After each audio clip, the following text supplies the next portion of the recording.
Hai, kamu para penikmat podcast. Pengen bikin podcastmu lebih hidup? First Story punya jawabannya. Dengan berbagai tools canggih seperti F-Link, halaman web gratis buat podcastmu, dan banyak lagi yang bikin podcastmu makin wow.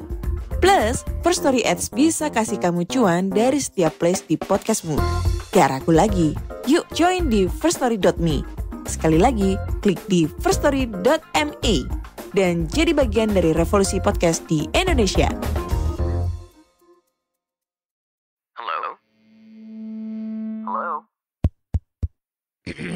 Podcast Network Asia.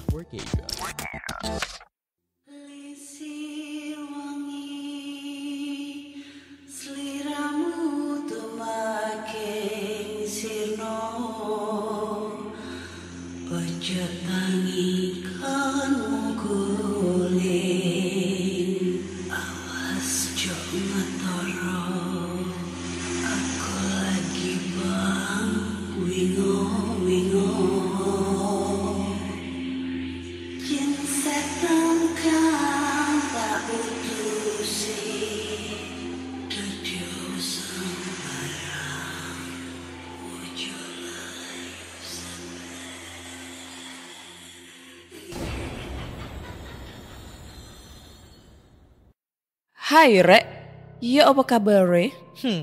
Ketemu lagi dengan aku si Ana di podcast kisah horor. Kita bertemu di episode berapa ya? Gak tahu. Dan di episode kali ini aku akan membacakan cerita horor ataupun email berhantu yang sudah dikirimkan teman-teman melalui podcast kisah horor @gmail.com atau di Instagram podcast kisah horor serta Google Form yang linknya tersedia di bio Instagram podcast kisah horor. Banyak banget nih yang nge-DM aku, kangen ya sama gue ya. Karena udah seminggu ya gak update cerita horor nih ya. Ya gimana mau update, karena gue jujur aja akhir-akhir ini agak stres banget. Stres masalah kerjaan, masalah pribadi. Terus di satu sisi lain ya, setiap gue mau typing nih, gue selalu dihantuin bunyi lato-lato. Kalau gue sih bilangnya bukan lato-lato ya, etek lagi ya, soalnya kan bunyinya etek gitu-gitulah pokoknya. Itu stres banget sumpah, anjing. Mau pagi, siang, malam, sore, subuh, tengah malam bahkan itu loh masih ada yang main begituan. Buset dah, gue stres banget sumpah. Ini gue stresnya tuh gara-gara kenapa ya? Di setiap tempat gue berpijak nih, kaki berpijak, itu pasti banyak banget suara etek-etek. Jangankan di lokasi ya, di jalan.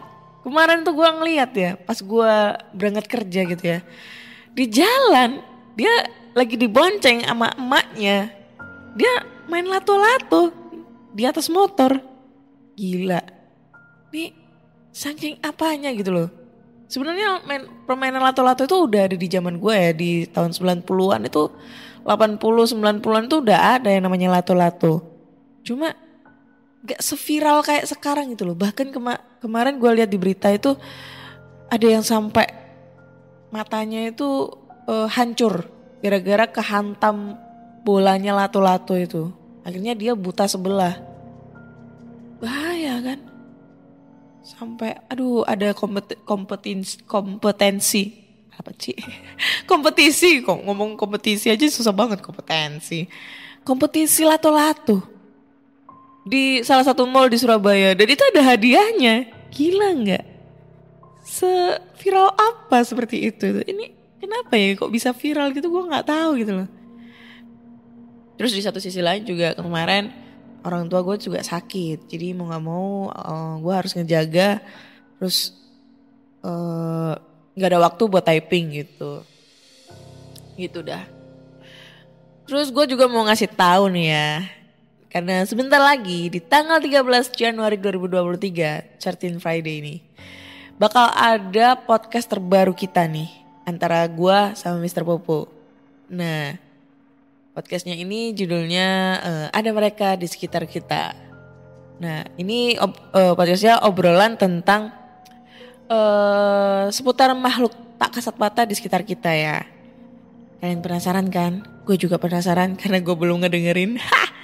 Jadi kalian bisa dengerin di platform podcast kesayangan kalian di tanggal 13 Januari 2023. Dengerin ya, dengerin. Nih gue sama Master Podcast Horror nih. Jangan sampai gak didengerin nih. Mr. Popo nih podcast Master of Podcast Horror se-Asia. Ya, dengerin nih. Pantengin terus tanggal 13 Januari. Oke? Nah. Oke deh. Tanpa berbasa-basi lagi, mari kita bacakan cerita horor yang sudah mengantri. Dan cerita horor pertama ini datang dari email. Judulnya adalah Misteri Hotel 3 Lantai. Assalamualaikum warahmatullahi wabarakatuh. Hai Kak Ana, tolong jangan sebutkan nama saya. Karena saya tidak ingin teman-teman kerja saya tahu kalau saya bercerita tentang pengalaman horor nih pada saat saya bekerja di suatu hotel. Dan saat ini saya juga masih kerja di situ. Gitu. Jadi sebagai awal kata, aku nggak bermaksud untuk menjelek-jelekan hotel ini.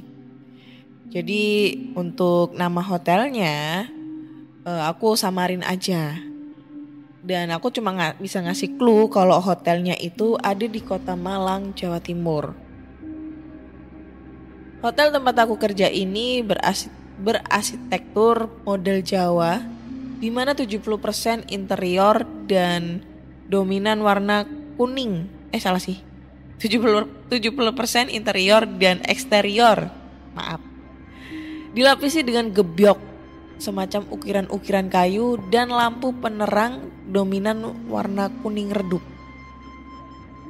Sudah bisa kebayang ya gimana suasananya, dan pasti nih pendengar podcast kisah horor yang domisili Malang nih pasti udah tahu lokasinya di mana. Aktivitas mistis di hotel ini bukan saja mengganggu para karyawan, tapi juga mulai dari anak magang yang sering kesurupan, bahkan tamu juga yang merasakan suara gaduh dan penampakan di dalam kamar. Namun yang aku share kali ini berdasarkan pengalaman pribadi dan teman-teman tempat satu kerja. Oke, yang pertama itu Kak ada di lobby atau front office. Jadi ini benar-benar pengalaman pribadi aku. Waktu kejadian aku kebagian shift malam. Kira-kira jam 2 malam aku keliling gedung dan koridor hotel buat matiin semua lampu, dan yang menyala cuma lampu utama saja. Setelah selesai aku menuju lobi hotel. Di situ teman aku, sebut saja namanya Dika, yang kebetulan sama-sama shift malam lagi tidur-tiduran di sofa. Kami pun nonton TV di lobi hotel dengan kondisi gelap. Cuma ada cahaya dari TV, komputer VO, dan lampu sorot saja. Waktu itu sampai sekitar jam 3, aku lihat si Dika udah tertidur duluan. Akhirnya TV aku matiin dalam kondisi duduk, rebahan, tanpa sengaja. Pandangan aku melihat ke arah meja besar di tengah lobi hotel. Mejanya bulat besar dan di atas meja dibuat tempat bonsai beringin. Saat tatapan aku pas tertuju ke situ, nampak sebuah bayangan putih besar dan tinggi, hampir setinggi langit-langit bangunan. Aku mau teriak gak bisa, mau baca ayat-ayat Al-Quran juga gak bisa. Dan badan aku seperti gak bisa bergerak. Dengan suara lirih, ku coba manggil temen aku si Dika, yang tertidur. Dia menjawab, "Opo mas?" Yang artinya apa mas? Tapi aku cuma bisa ngomong, Dika. Dan anehnya, temen aku si Dika dia gak bangun. cuma ngejawab sambil matanya terpejam. Penampakan itu hampir 5 menitan sampai akhirnya makhluk itu menghilang. Baru aku bisa gerak dan si Dika juga bangun. Terus kami nyalakan semua lampu, TV, dan kami tidak tidur sampai pagi. Saat pagi hari, Dika aku tanyain, bro, ente gak bangun-bangun pas tak panggil semalam? Dika malah bilang kalau dia juga melihat penampakan yang sama sebelum aku memanggil namanya.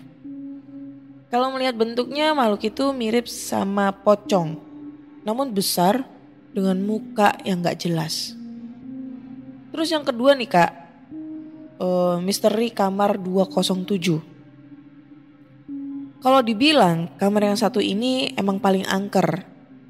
Selain posisinya paling pojok dan memang agak gelap, namun kali ini yang mengalami penampakan adalah anak bagian houseman atau cleaning service. Dan kejadiannya pun belum terlalu malam, masih sekitar jam 9-an. Tapi kondisi hotel waktu itu lagi sepi. Saat dia membersihkan koridor, tiba-tiba ada sosok wanita pakai baju putih panjang melintas masuk kamar tersebut. Dia mengatakan kalau sosok tersebut berjalan melayang dan menghilang setelah menembus pintu kamar yang waktu itu dalam kondisi tertutup. Si anak houseman ini pun lari tunggang langgang sambil meninggalkan peralatannya, dan keesokan harinya anak ini gak masuk kerja sampai 3 hari karena sakit. Terus yang berikutnya nih kak, misteri locker atau kantin karyawan. Nah kalau yang di tempat ini kak, ini ada satu pegawai wanita yang bertugas melayani makan tiap karyawan yang istirahat. Dan shift 2 istirahatnya jam 6 sore sampai jam 7 habis isya. Jadi ceritanya saat anak-anak sudah selesai jam istirahat, Bu Kantin seperti biasa beres-beres peralatan dan membersihkan kantin atau loker. Satu demi satu peralatan makanan yang kotor dibawanya ke dapur. Saat dia balik ke kantin, pas masuk depan pintu, dia melihat sosok laki-laki tua memakai pakaian Jawa kuno lengkap dengan belangkon penutup kepala, duduk di atas meja makan. Saat Bu Kantin tanya, "Bapak siapa?" Laki-laki ini diam, gak menjawab. Belum habis berpikir, Bu Kantin melihat tiba-tiba laki-laki itu menghilang. Dengan spontan Bu Kantin teriak dan berlari ke depan lobi hotel. Dia menangis tanpa bisa ngomong apa-apa. Teman-teman coba menenangkan sambil dikasih air putih. Sampai akhirnya dia tenang dan bisa bercerita kejadian yang baru dialami. Terus yang terakhir nih kak, yaitu misteri kepala merah. Jadi yang terakhir ini menurutku lumayan agak serem sih. Jadi kejadiannya tepatnya pukul 10 malam. Waktu itu aku kebagian tugas jaga dan tiba-tiba ada trouble. Kelistrikan ada yang konsleting sehingga semua gedung mati, lampu gedung mati. Aku coba memperbaiki sumber masalah ditemani 2 orang lainnya. Mereka membantu megangin senter karena waktu itu kondisi sangat gelap. Nah kejadiannya pas 2 orang ini bantu saya, dia melihat di ujung koridor ada sosok seperti pria dan 2 anak ini bisik-bisik. "Sam, iku sopo?" "Duduk maling ah." Yang artinya, "Mas, itu siapa? Bukan pencuri ya?" Pas aku noleh ke arah yang dituju 2 orang ini, cuma terlihat koridor tanpa ada siapa-siapa. Terus aku jawab, "Halah, gak ono sopo-sopo kok." Yang artinya, walah gak ada siapa-siapa kok. Dan 2 teman saya ini pun terdiam. Selang beberapa 2 menit, dua orang ini teriak, "Hantu!" sambil berlari meninggalkan aku yang sedang benah listrik. Aku yang gak tahu apa-apa ikutan berlari dan ngejar dua anak ini, yang waktu itu berlari ke arah tandon air. Sambil ngos-ngosan, kita bertiga sampai di tandon. Dan aku tanya dua orang ini, "Ada apa?" Salah satu teman jawab, "Hantu mas, kepala dan matanya bersinar." Belum selesai cerita, tiba-tiba teman satunya nunjuk-nunjuk sambil bilang, Itu di sana." Dan benar, aku lihat sendiri penampakannya. Tubuhnya hitam, kepala dan matanya seakan menyala-nyala kayak api. Kami bertiga pun lari keluar dan turun dari ruangan tandon tadi. Kejadian yang ini aku gak ngerti hantu apaan itu. Mungkin di antara teman-teman nih ada yang ngerti, tolong kasih pencerahan. Di antara kejadian-kejadian di atas masih banyak lagi kejadian yang lainnya yang di antaranya. Yang pertama nih, ada telepon memesan makanan, terus pas diantar ke kamar ternyata kamarnya kosong. Yang kedua, tengah malam ada suara anak-anak kecil berlarian di koridor. Terus anak-anak yang jaga malam sering dilempar-lempar. Dan kalau ada petugas yang tertidur, kadang-kadang seperti ada yang berbisik-bisik. Kalau soal bayangan hitam dan suara aneh-aneh itu sudah menjadi hal yang biasa. Dahulu pernah sampai ada satu kamar sama manajer dipanggilkan orang pintar. Terus kamar itu dikosongkan dan dikasih bunga-bunga dan dupa serta lampunya tidak boleh mati selama 24 jam. Tapi alhamdulillah sekarang kondisinya mulai tenang dan hampir gak pernah ada kejadian aneh-aneh sampai sekarang. Dan di saat aku bekerja saat ini, hal-hal yang udah ganjil, udah menjadi serem itu udah gak ada. Mungkin karena udah diusir sama orang pinternya itu kali ya kak. Setan-setannya udah pergi. Sekian cerita dari aku dan terima kasih sudah dibacakan. Oke, thank you buat ceritanya. Sebenarnya gue penasaran nih hotelnya di mana sih? Gue belum pernah tahu. Tapi aku tuh masih, iya ya, aku masih punya utang nih sama teman-teman ya. Gue masih punya utang sama kalian dari tahun baru kemarin sampai tahun baru sekarang ya. Udah setahun anjay. Gue punya utang bakal bikin konten horor di Hotel Niagara Malang. Karena gue masih banyak masalah, banyak problematika yang belum selesai. Gue belum sempat ke sana. Aduh. Ini sebenarnya gue udah banyak yang nagih sih sebenarnya, udah setahun sampai gue lupa nih ya. Tapi kapan ya? Nantilah gue bisa tiba-tiba langsung ke sana. Jadi nggak usah direncanain deh. Kalau gue rencanain nih sampai sekarang gue belum bisa ini kayak mengabulkan permintaan teman-teman nih buat ke sana. Jadi tiba-tiba gue udah di sana, udah bikin konten, udah ngepodcast di situ kan, seru tuh ya. Jadi gue bisa cerita nih sambil ngepodcast bahwa di lokasi ini ada apa gitu. Walaupun mungkin tidak bisa divisualisasikan, tapi setidaknya gue bisa menggambarkan dalam bentuk audio atau mungkin bercerita. Jadi kalian coba bisa dengerin suara gue aja sih. Kalau kapannya ya udah tungguin aja gitu. Emang sih iya kalau hotel itu ya serem banget. Banyak banget kejadian horor di hotel. Gue udah pernah cerita nih sama kalian yang waktu gue dihantuin di hotel di Bandung. Pada saat gue nyamperin si Rio anjing itu ya ke Bandung. Nginep di sana sendirian. Yang gue cerita itu hotelnya serem. Cuma dapat harga 88.000. Gue dapat ukuran family room gitu. Yang 3 bed, 2 bed besar, 1 bed kecil, TV gede.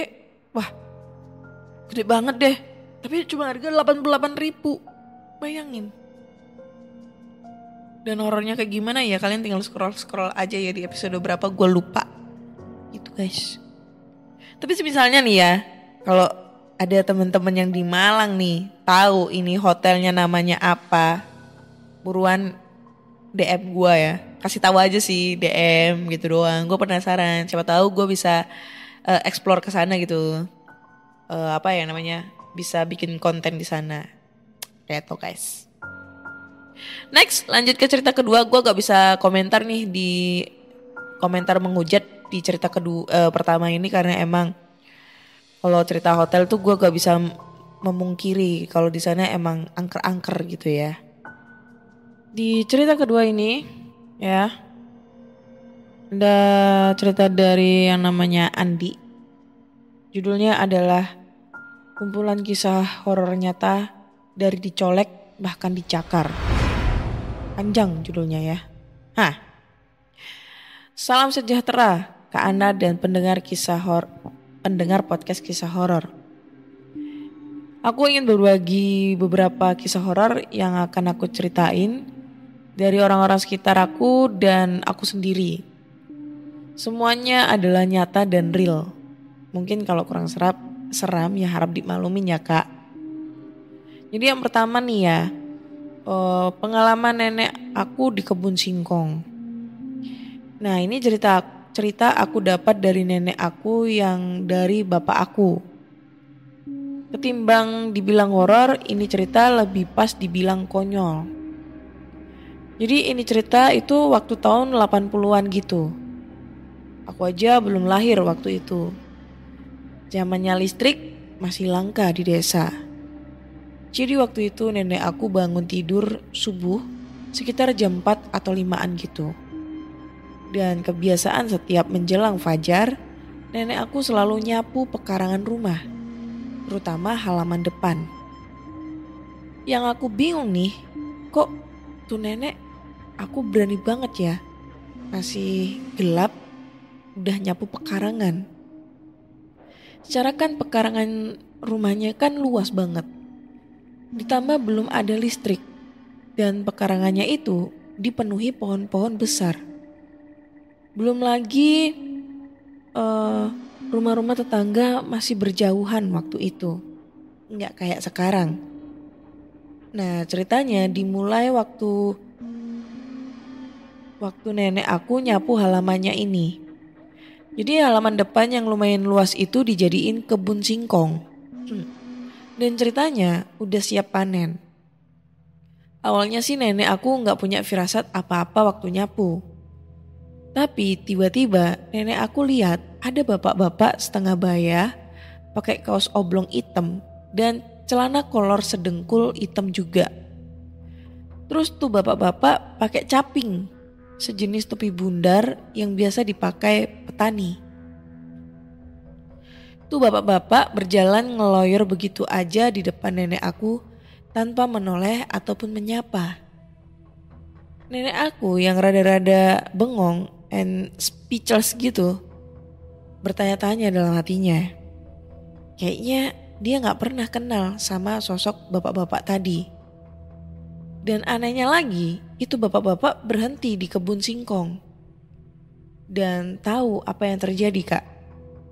Dengan pedenya, tuh bapak-bapak mencabut salah satu pohon singkong.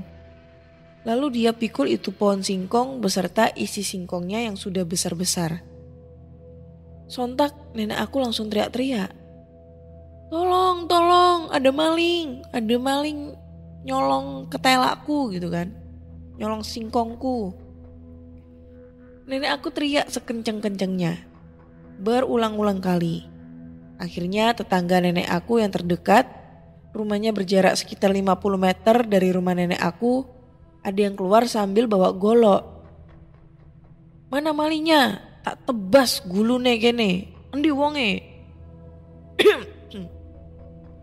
Dan adegan konyolnya, itu bapak-bapak yang nyuri singkong dengan santainya berjalan ngelewatin depannya tetangga nenek aku.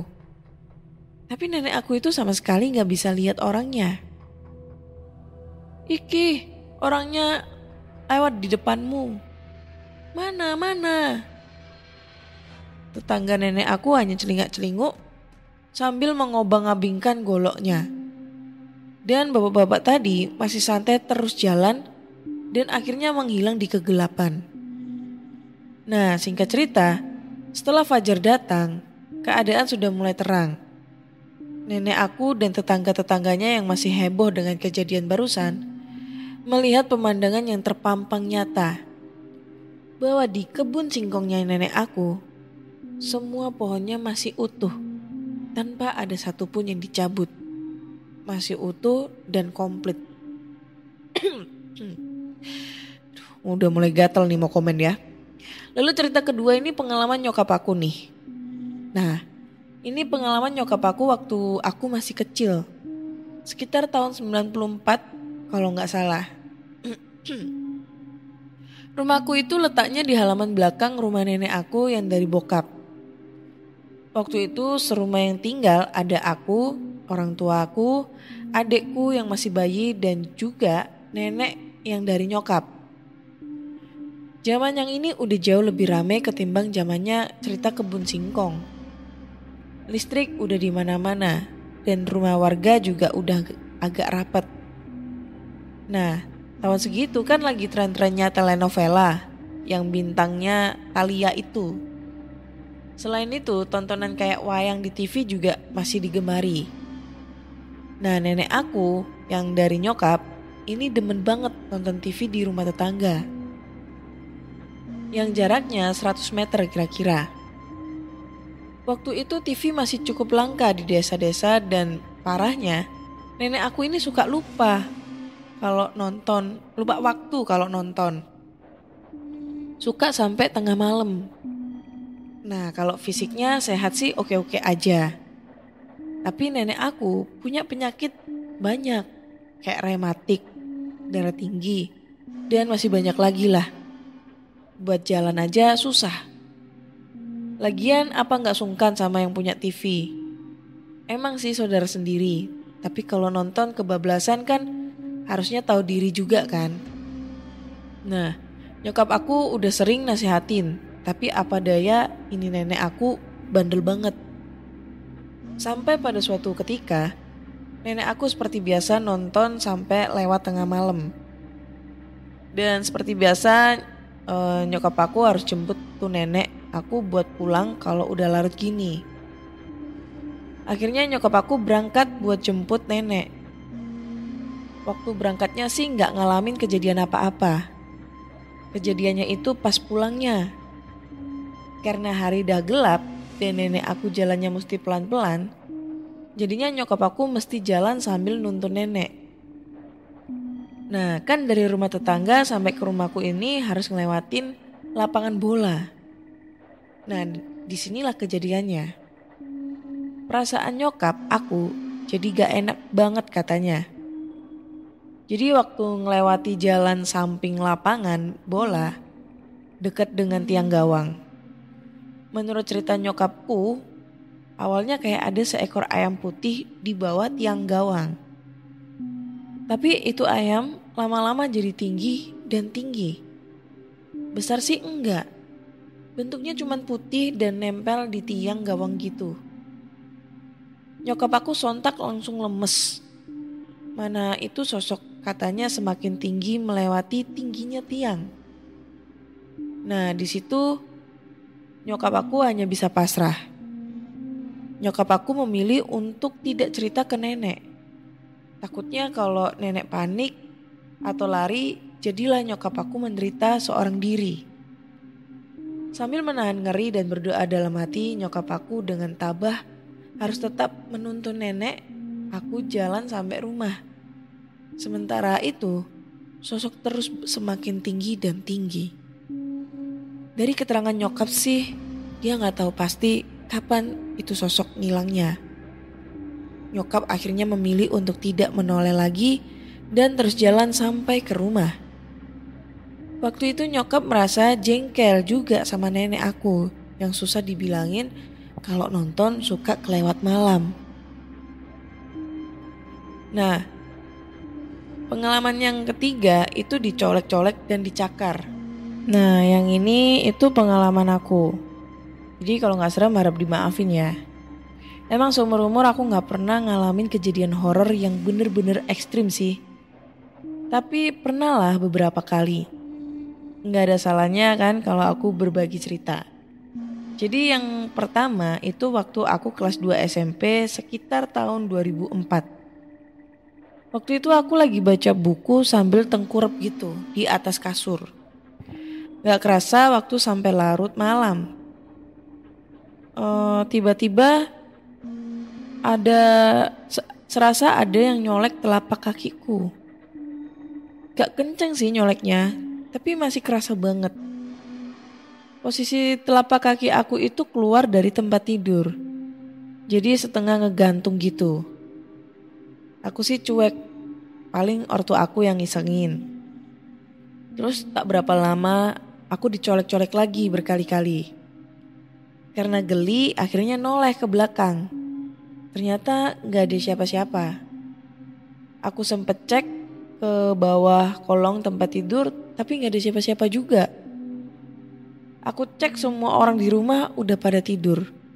Dan aku baru nyadar kalau tadi posisi kepala aku menghadap pintu masuk kamar. Logikanya kalau ada orang masuk buat iseng, pasti aku bisa lihat. Lagian pintu kamar aku kan ada gordennya, yang bila dibuka pasti ada bunyi srek gitu. Seketika aku langsung merinding dan langsung merapat untuk tidur. Tidak lupa ditutup pakai selimut sekujur badan.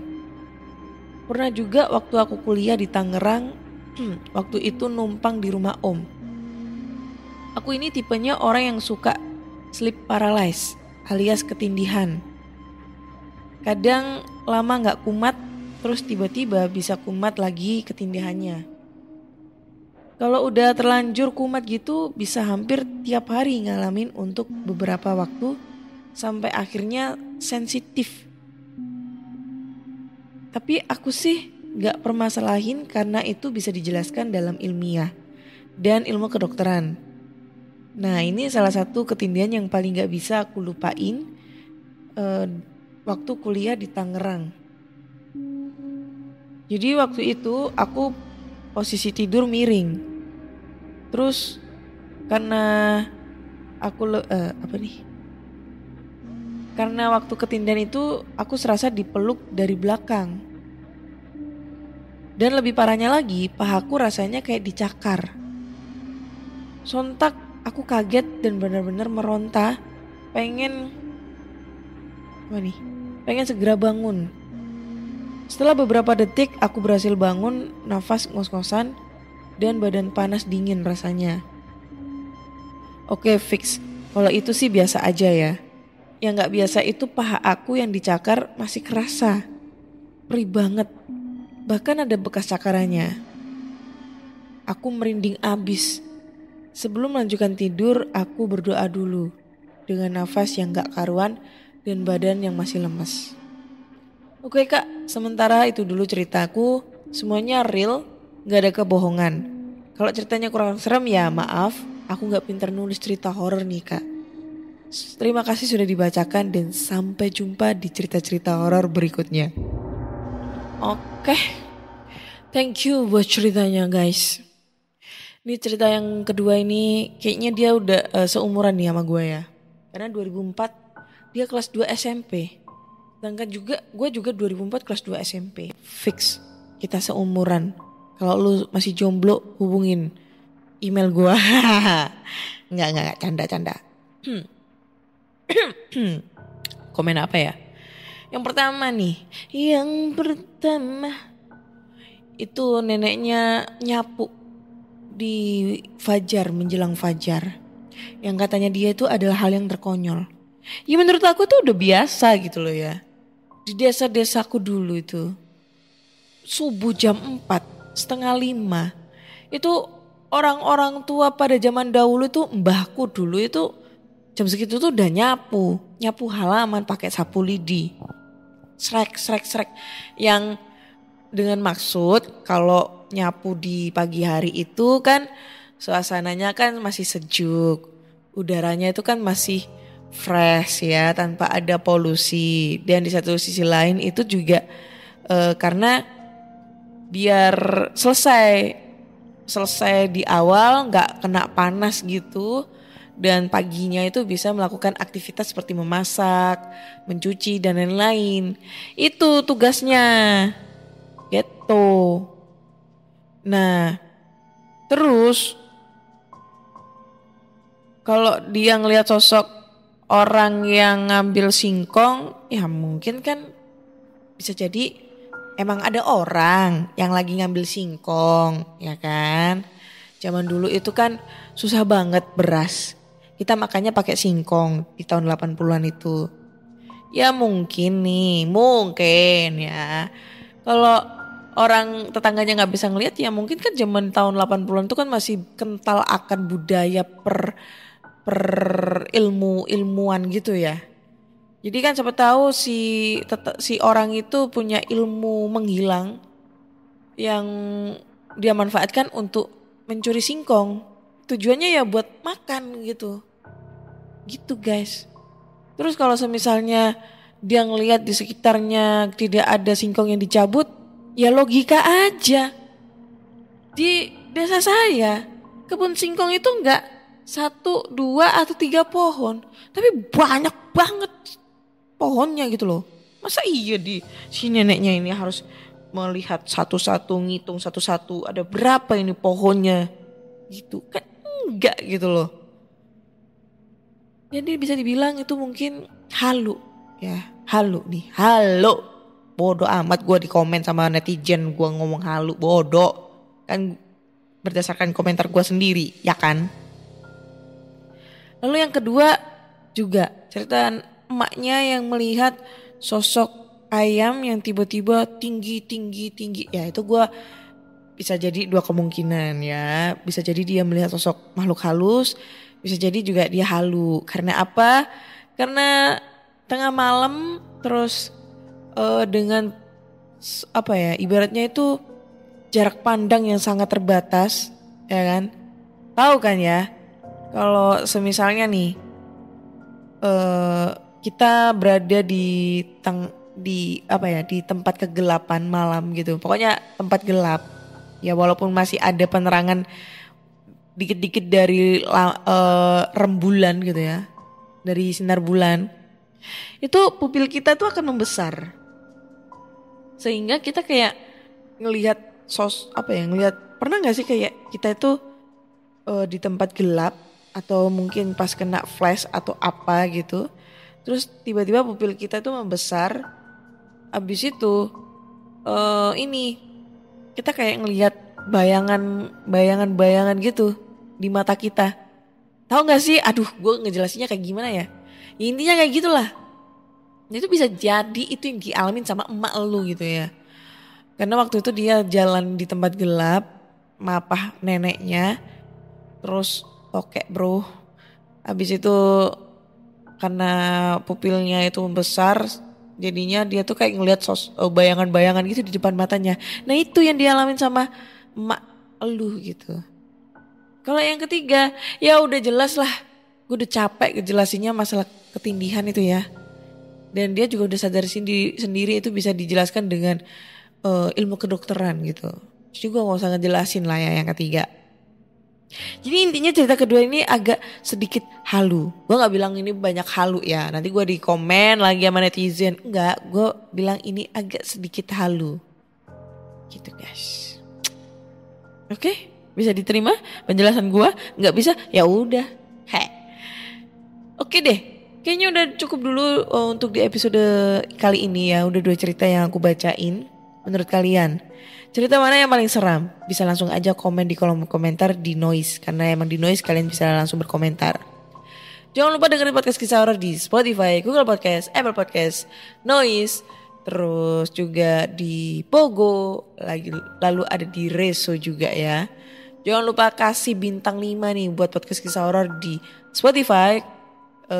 Dan jangan lupa nyalain notifikasi lonceng nih ya buat podcast Kisah Horor di Spotify, Google Podcast, Apple Podcast, pokoknya di semuanya platform lah ya, supaya kalian bisa langsung update nih cerita terbaru dari podcast Kisah Horor. Akhir kata saya Ana undur diri dan terima kasih sudah mendengarkan podcast Kisah Horor. Bye bye.